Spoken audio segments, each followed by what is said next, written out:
kepemimpinan Musa yang mengubah dunia. Jika kemarin kita banyak membahas mengenai Yusuf, pada malam hari ini kita akan banyak membahas mengenai Musa. Dalam sejarah dunia,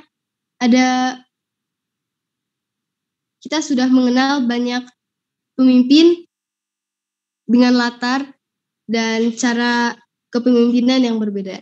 Contohnya ada Adolf Hitler dan Idi Amin dari benua Afrika, Presiden Uganda yang keduanya memiliki gaya kepemimpinan yang sama, yaitu gaya otoriter. Sementara itu, dari Indonesia kita mengetahui bahwa Presiden Soekarno adalah seorang pemimpin dengan gaya kepemimpinan yang karismatik. Selanjutnya, jika kita membaca media elektronik dan media cetak, maka saat ini kita akan menemukan banyak contoh model kepemimpinan yang bisa kita temukan. Model-model kepemimpinan ini saling berbeda satu sama lain. Contohnya, kepemimpinan delegatif, kepemimpinan birokrasi, kepemimpinan autokratis, kepemimpinan partisipatif, kepemimpinan transaksional, kepemimpinan transformasional, kepemimpinan melayani atau servant, dan kepemimpinan karismatik. Gaya kepemimpinan yang sudah saya sebutkan tadi bisa kita lihat sekarang ini diterapkan di perusahaan-perusahaan atau organisasi. Saya tidak akan membahas semua model kepemimpinan tersebut, tapi saya tertarik dengan model kepemimpinan melayani atau servant leader.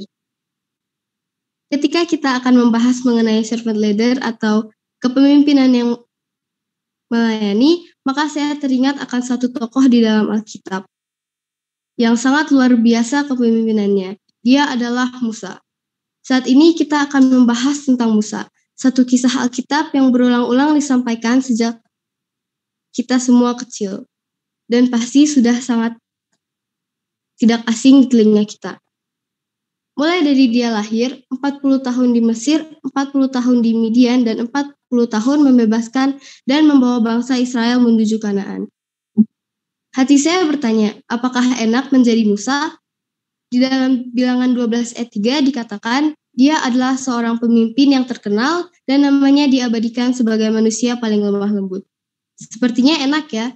Lalu saya mulai berpikir, seandainya saya lah Musa itu, maka pikiran saya akan mulai dari panggilan-panggilan pertama kepadanya. Penolakan-penolakan Musa ketika ia dipanggil. Penolakan pertama dapat kita temukan di Keluaran 3 ayat 11.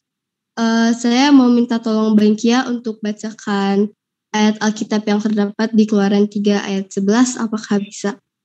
Bisa. Keluaran 3 ayat 11. Tetapi Musa berkata kepada Allah, siapakah aku ini? Maka aku yang akan menghadap Firaun dan membawa orang Israel keluar dari Mesir. Terima kasih. Di penolakan pertama, Musa berkata, siapalah aku ini? Penolakan kedua dapat kita temukan di Keluaran 4 ayat 1. Saya minta tolong Nadine untuk bacakan ayat Alkitab Keluaran 4 ayat 1. Keluaran 4 ayat 1. Lalu sahut Musa, bagaimana jika mereka tidak percaya kepadaku dan tidak mendengarkan perkataanku, melainkan berkata, Tuhan tidak menampakkan diri kepadamu. Terima kasih. Di penolakan yang kedua, Musa berkata, bagaimana jika mereka tidak percaya?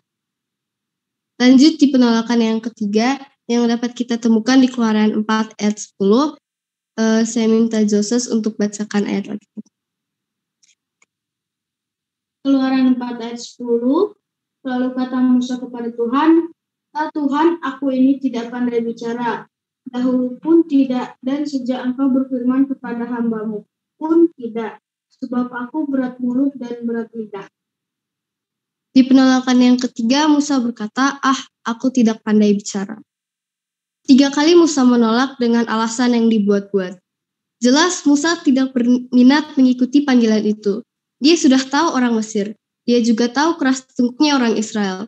Bukankah Musa sudah nyaman di Midian dengan istri yang dicintai dan ternak-ternak yang banyak? Dalam hal ini saya sepakat dengan Musa. Ngapain capek-capek? Toh Musa sudah cukup dengan dirinya, penghasilannya tidak jadi nambah banyak. Apa sih yang mau dicari? Kecuali Musa mau berlaku korup, mencari ketenaran dan puja-puji. Pasti berusaha supaya menjadi pemimpin. Tetapi ini tentang panggilan dari yang di atas, dan disitulah masalahnya.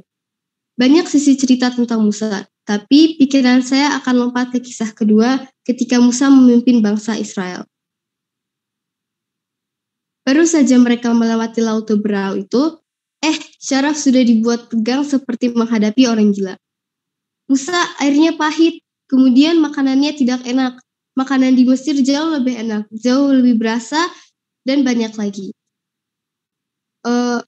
Mungkin kalau saya jadi Musa di sana, saya sudah kelewat emosi dan sudah jadi baku hantam. Tetapi Musa dikenal sebagai orang yang lemah lembut, maka ia menghadapinya dengan baik-baik. Belum lagi Musa harus menghadapi Korah, Datan, dan Abraim, orang-orang pintar dan berbakat. Menghadapi orang pintar tapi jahat bukanlah perkara yang mudah. Mungkin beberapa dari kita sudah pernah mengalami hal tersebut. Jujur, saya belum pernah. Tapi saya pernah mendengar cerita dari teman saya yang mengalami hal tersebut. Bukan 1 dan 2 kali peristiwa Israel mengeluh kepada Musa. Peristiwa ini terjadi berulang kali. Ketika bangsa Israel memberontak minta pulang ke Mesir,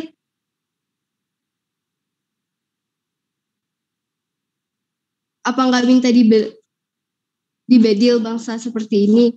Tapi luar biasanya Musa menurunkan harga dirinya di hadapan manusia-manusia yang beringas itu. Musa berlutut ke tanah lalu sujud menyembah. Di peristiwa yang lain, Musa juga sujud di hadapan bangsa itu. Kalau menurut saya sih nggak bakal mau ya sujud di depan orang-orang yang bikin saya kesal atau selalu memberontak. Tetapi itulah Musa. Lalu di akhir pelayanan Musa, Tuhan bilang, Musa tidak akan sampai ke tanah Kanaan. Musa menjawab, biarlah aku menyeberang dan melihat negeri yang baik yang di seberang sungai Yordan. Tanah pegunungan yang baik itu di Gunung Libanon. Tetapi apa kata Tuhan? Tetapi Tuhan murka terhadap aku oleh karena kamu dan tidaklah mendengarkan permohonanku. Tuhan berfirman kepadaku, cukup, jangan lagi bicarakan perkara itu kepada aku. Lalu naiklah Musa ke Bukit Nebo, ke puncak gunung Pisga, melihat tanah Kanaan itu dari kejauhan dan ketinggian. Pasti Musa menangis dan tidak bisa berkata apa-apa.